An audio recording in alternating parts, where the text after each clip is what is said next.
이 전까지의 내용을 보면 이스라엘 백성들에게 다윗이 하나님을 찬양하라 그러죠. 그 이유가 크게 두 가지였습니다. 그것은 하나님은 모든 신들보다 크신 하나님이요 큰 왕이시기 때문에 마땅히 하나님을 찬양할 것이요, 또 한 가지는 하나님이 그 백성의 목자가 되시기 때문에 찬양하라 이렇게 표현하고 있죠.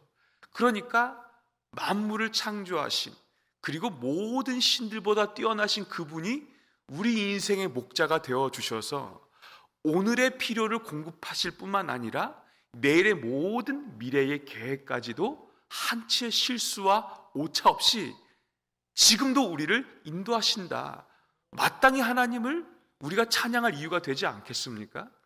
그런데 그렇게 하나님을 찬양하라고 말씀하면서 한 가지 기억하라, 빼먹지 말라, 이 얘기를 하는 것입니다. 그 내용에 대해서 오늘 95편을 마지막으로 좀 살펴보려고 합니다. 첫 번째는 불신의 과거를 기억하라는 것이죠. 7절 후반절에 보면 이렇게 기록을 하고 있습니다. 너희가 오늘 그의 음성을 듣거든, 이렇게 얘기하고 있어요. 가정법이죠. 만일 그 음성을 듣게 된다면 이것입니다. 여기서 듣는다라는 것은 우리가 다 아시는 바와 같이 샤마라는 히브리 표현인데, 샤마라는 이 표현은 듣다라는 의미죠. 그런데 이것은 물리적으로 듣는 것에 국한된 것이 아닙니다. 이것은 내면의 동의가 일어나는 들음입니다. 그래서 이 표현이 구약 성경에 순종이라고 대부분 표현되고 있습니다. 많은 경우요. 그래서 순종이 제사보다 낫고 할 때에 이 샤마가 들어가고 있다는 거예요. 그러니까 듣는 것이 제사보다 낫다라는 것인데, 여기에는 마음의 동의를 의미하고 있는 것이요, 이 마음의 동의가 일어나는 들음은 곧 우리의 외적인 삶의 순종으로 나타난다는 것이죠. 반대로 듣지 않는다라는 것은 어떤 의미예요? 순종하지 않는다라는 의미요, 이것은 하나님 말씀을 불신한다라는 의미가 되는 것입니다. 그래서 예수님도 마태복음 7장 26절에 나의 말을 듣고 행하지 아니하는 자는 그 집을 모래 위에 짓는 어떤 사람이요? 어떤 사람이요? 어리석은 사람 같으니, 기록하고 있어요. 어리석다라는 것은 바보와 같다라는 것이죠. 누가 집을 짓는데 모래 위에 짓습니까? 금방 무너지죠. 누가 봐도 상식적으로 저 사람은 바보 같다 이렇게 표현하지 않겠습니까? 그런데 여기에 주님이 좀 더 깊은 의미를 담고 계세요. 이 어리석다라는 표현에는 불신하다라는 의미가 여기에 포함되어 있는 거예요. 듣고 행하지 않는 자, 다시 말하면 순종하지 않는 자는 어떤 사람과 같다? 불신하는 사람과 같다. 구약과 크게 다른 의미가 아니죠. 일맥상통하는 의미입니다. 그래서 지금 7절 하반절에 이스라엘 백성들을 향하여서 들으라, 너희가 듣거든, 이 말은 뭘 전제해요? 너희가 듣지 않았다라는 걸 전제하는 거예요. 불신했다라는 걸 전제하는 거예요.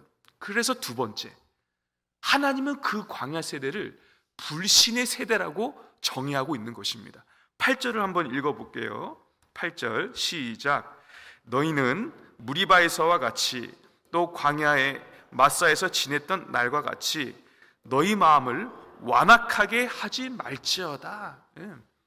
이 광야 출애굽 40년의 그 세대의 삶을 완악한 세대의 삶, 불신의 삶, 이렇게 하나님이 정의하고 계시는데, 어떤 사건을 들어서 말씀하시느냐? 마사와 무리바 사건입니다. 마사라는 것은 시험하다라는 뜻이요, 무리바는 반역이라는 의미를 갖고 있습니다. 이 사건이 무슨 사건이고 성경 어디에 나와 있습니까? 무슨 사건이에요? 광야 세대 광야에 들어갔을 때 뭐가 없어요? 물이 없어요. 물이 없어서 하나님을 원망하고 불평하는 이 사건이 출애굽기 17장과 민수기 20장에 기록이 되어 있다는 것입니다. 출애굽기 17장에는 이것을 마사, 무리바 이 두 가지로 표현하고 있고 민수기 20장에는 무리바 사건으로 표현하고 있습니다. 그러니까 이 두 사건이 다른 시기에 일어난 일이지만 다 의미가 똑같다라는 것입니다. 하나님 보시기에는요. 얼마나 목이 말랐습니까? 목말라 보셨습니까? 갈증을 경험해 보셨습니까? 제가 좀 다른 얘기지만 이 훈련소에서 군대 입대해서 훈련소에서 여름에 행군을 할 때 얼마나 목이 마른지요. 이 지나가는데 논에 물이 가득 차 있잖아요. 이 농약이 가득한 이 물이라도 얼굴 파묻고 마시고 싶을 정도로.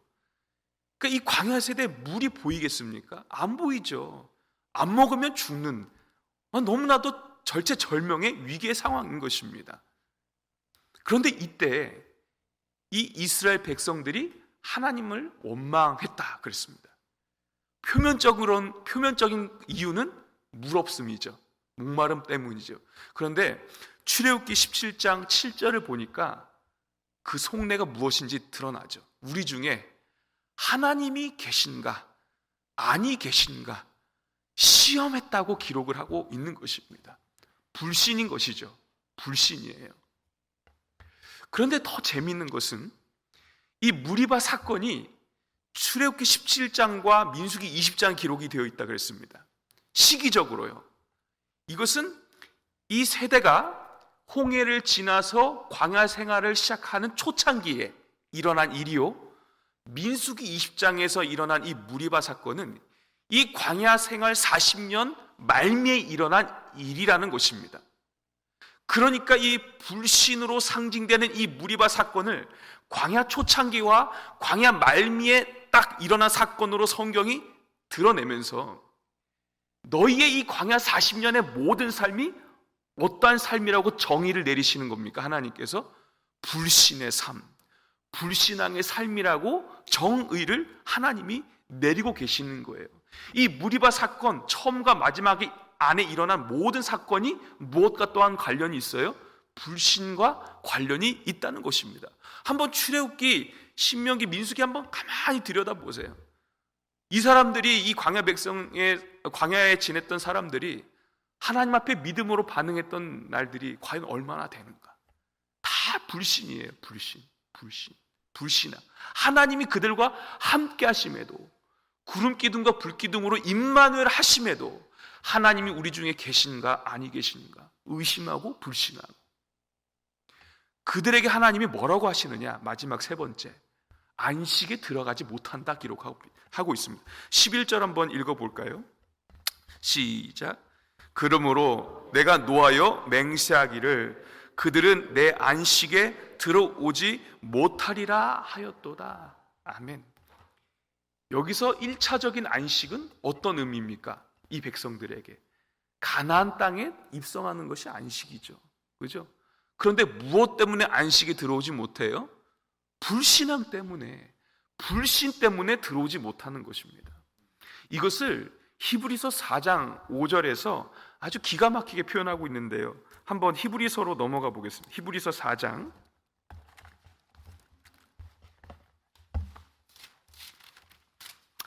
5절 6절 함께 읽겠습니다. 신약성경 356면 히브리서 4장 5절 6절 시작.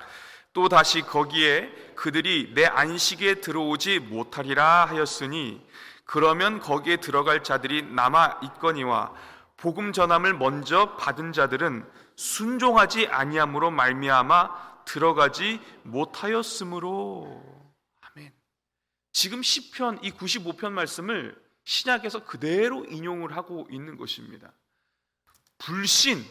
불신앙을 가진 그들이 내 안식에 들어가지 못하리라 하나님이 그렇게 성취하셨죠. 광야 1세대가 광야에서 다 엎드려졌습니다.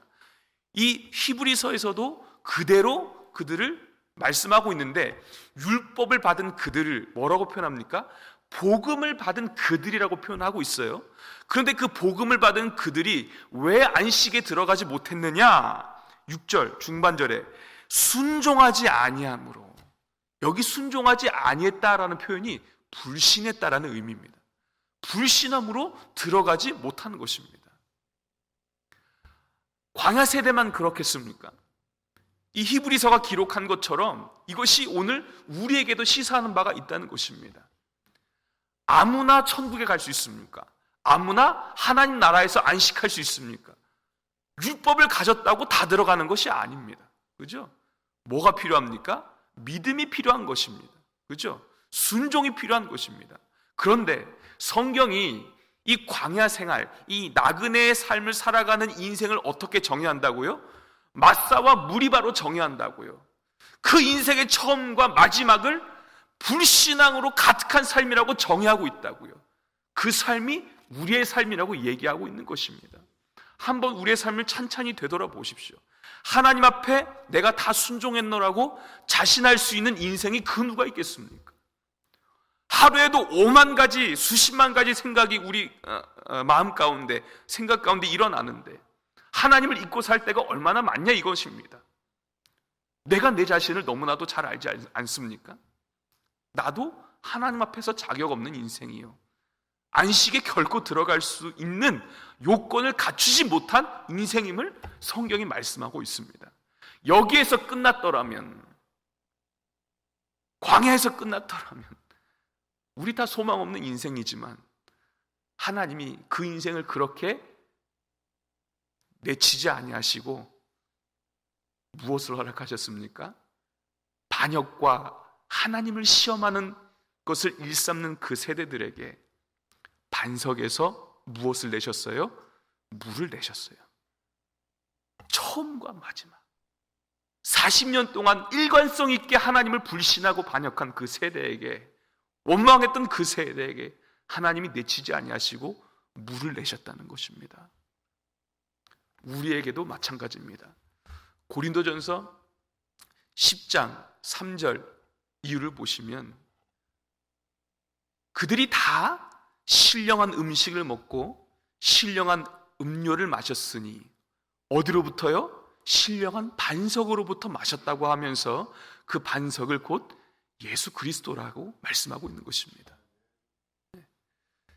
그들에게 복음이 전해졌다고 히브리서도 말씀하고 있는 것이죠. 그러니까 그들도 우리와 같이 예수 그리스도의 살과 피를 먹고 마심으로 그들이 광야에서 불신앙의 삶을 살아갔지만 그 은혜 가운데 살 수 있었다는 것을 말씀하고 있는 것이 아닙니까? 우리도 마찬가지입니다. 물이 바로 상징되는, 그리고 그렇게 정의되는 우리의 인생, 이 광야의 나그네 인생이지만 예수님이 우리를 외면하지 아니하시고 우리의 나그네 인생 가운데 그 반석 대신 예수 그리스도를 통하여 우리에게 그 살과 피를 허락하신 것입니다. 그것이 아니면 이 광야에서 살아나갈 사람 아무도 없다는 것을 성경이 말씀하고 있는 것입니다. 말씀을 정리하겠습니다. 사랑하는 성도 여러분, 너무 자신감을 갖지 않기를 바랍니다. 하나님 앞에서 거룩한 자기 비하가 있기를 바랍니다. 나는 자격 없습니다. 나는 능력이 없습니다. 이 광야 40년 세대 처음과 마지막을 무리바로 정의했던 것처럼 내 인생도 돌아보면 하나님 불신앙의 삶이 가득한 인생입니다. 그러나 오늘도 우리의 반석 되시는 예수 그리스도를 의지하오니 그 살과 피를 오늘도 기념하며 그 은혜 가운데 엎드립니다. 우리를 건져 주시옵소서. 이것이 오늘의 우리의 기도가 되기를 소망합니다. 메마른 땅을 걷는다 할지라도 하나님께서 그 걸음을 붙들어 주시고 풍성한 생명수를 값없이 우리에게, 목마른 자들에게 계시록 21장 6절 말씀처럼 부어주실 줄 믿으시기를 바랍니다.